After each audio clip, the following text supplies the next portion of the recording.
This is Expound, expanding your knowledge of the truth of God by explaining the Word of God in a way that is interactive, enjoyable, and congregational.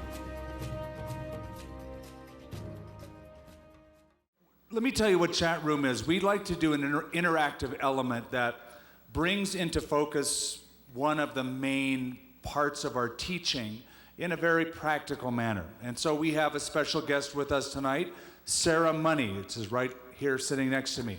Say hi to Sarah. And then, who are you? No, I'm just kidding. This is Holly Slade. I've known Holly for many, many years. She's part of our staff. Okay, Sarah, first of all, tell me about your name. No, I'm just kidding. No, Sarah Money, that's kind of a cool name. You work with an organization called LoveINC, and when you hear the words Inc., you think incorporated. What does that mean, LoveINC? LoveINC stands for Love in the Name of Christ Ministries, and we are one of 160 affiliates throughout the country. What we do is we help churches help people. And what it looks like is there are lots of churches doing great ministries all over the Albuquerque area. And we try to find out what church is doing what ministry. So if some church has a food pantry, they're helping with furniture, they're helping with classes, recovery groups, we identify them, and through a call-in process, we connect people in need to church resources. Okay, so when we read the Gospels, we find that Jesus had enormous compassion. When he looked at crowds of people, they had needs, and he knew them all.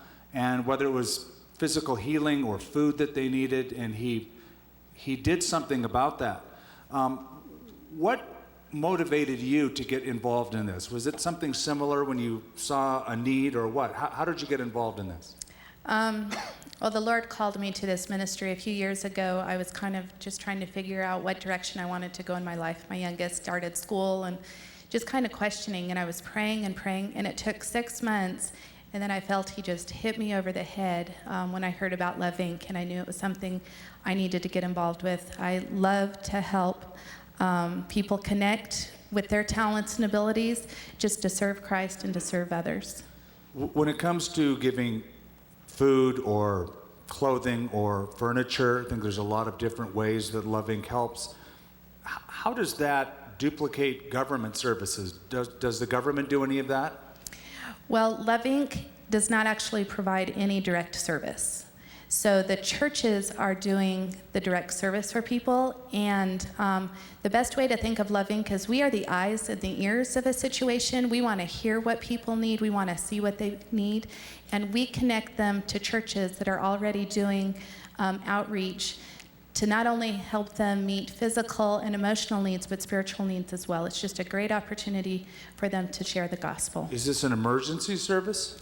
It is not an emergency service. When people want to start our process, they need to call the clearinghouse. And so the first call can last up to an hour long because we want to identify as many needs as a person possibly has. On average, we've noticed about 5 to 6 needs. We've had as many as 17 needs. The second step, we then look at where they live within the city because we want to connect them to churches within their geographical area. We don't want someone from the Northeast Heights having to travel to the South Valley for a food basket. And then the third step is we actually take the information back to the people into their homes to, again, pray with them, look at the situation, verify the information, and get them connected to churches. So you, sort of like a broker, you're matching up the needs that people have with what churches in the community are providing. Absolutely. So there's not a duplication process, which is really a helpful thing. Yes. Holly, you're on the hot seat now. What does this partnership mean for us at Calvary?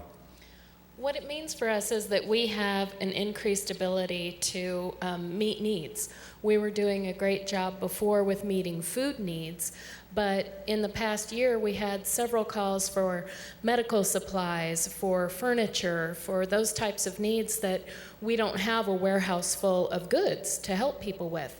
So when we learned about LoveINC, it seemed like such a great opportunity that now when those calls for needs come in, we have this broker, so to speak, to send them through, and then LoveINC does the process of digging deeper and finding out, do you have a church home? Do you want a church home?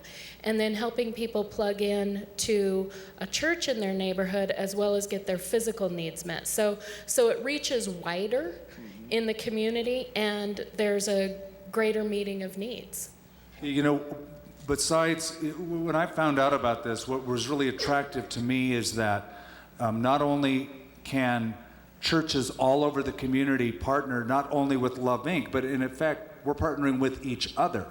And we're capitalizing on our strengths and minimizing our weaknesses. And because there's somebody who is out there vetting, I guess, the people, you know, it takes away from the professional scammers. We have those too, and any community has them, and they go from place to place to place, even if their needs are already met. And then it makes it bad for people who really do have the need. Does this minimize a lot of that? It minimizes a tremendous amount because LoveINC does a home visit as well.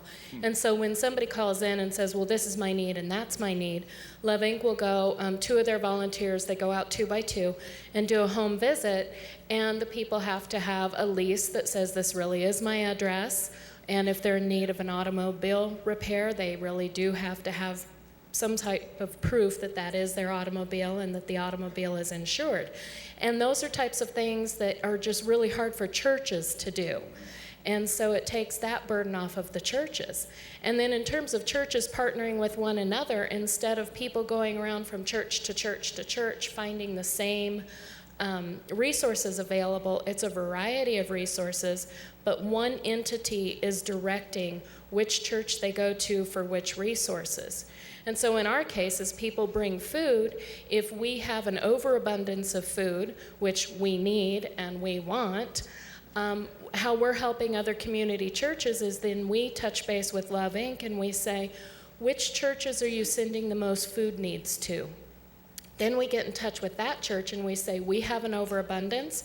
Rather than 15 people driving 15 miles up to us to get the food, we fill one van, drive the food down to that church, so those people can get plugged into a community church in their neighborhood. What about here? How does somebody here get involved? Well, there's a couple ways. Number one, we still need food donations, so we encourage everybody to please bring your non-perishable food items. When the food comes in, what are we doing with that? We have a food closet where we store the food, and then LoveINC refers people back to us who have gone through this vetting process who need food, but also we have food available for people in our fellowship who have need, and they've met with a pastor, they've met with one of our lay counselors, and we understand times are tough, and so we want to make that available. So there's 2 things that we're doing with that food in addition to sending it to other churches who have needs. It seems like what we're doing is doing what we've always done, but a little smarter, a little bit better, a little more coordinated. A little more coordinated, and taking the burden off of the people in need to drive so far. We analyzed the zip code data of people who were coming to our food pantry, and we found that the vast majority of them were having to drive 12 to 15 miles to come and get emergency food. And then to ask them to come back on the weekend for service, that's not practical. Right. So they weren't getting plugged in a church in their neighborhood. You know, they were getting a bag of food, but not really spiritually fed on an ongoing basis. They were getting ministered to that night, but not really getting plugged into a fellowship. A final question for you, Sarah.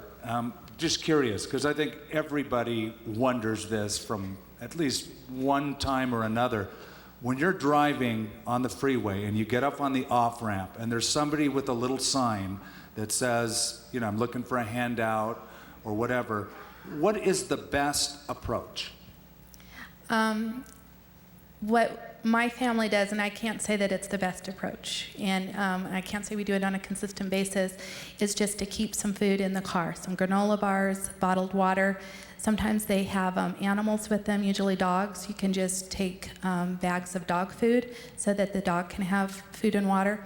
And I used to think how cruel they have their dog with them until you get into their world, and that's their protection. So sometimes when they're sleeping, that dog is their protector because they don't have protection on the streets.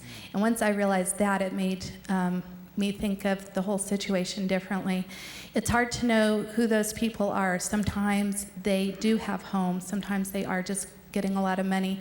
Others can truly be in need. It's a very hard thing. But when they do need food, just giving them some food is sometimes very helpful.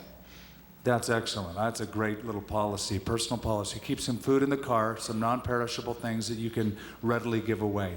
And always do it, if you can, if you have the time, in the name of Christ. That's what you're all about. Well, LoveINC, love in the name of Christ. Thank you, Sarah. Thank you, Holly. Thank you very God much. bless you.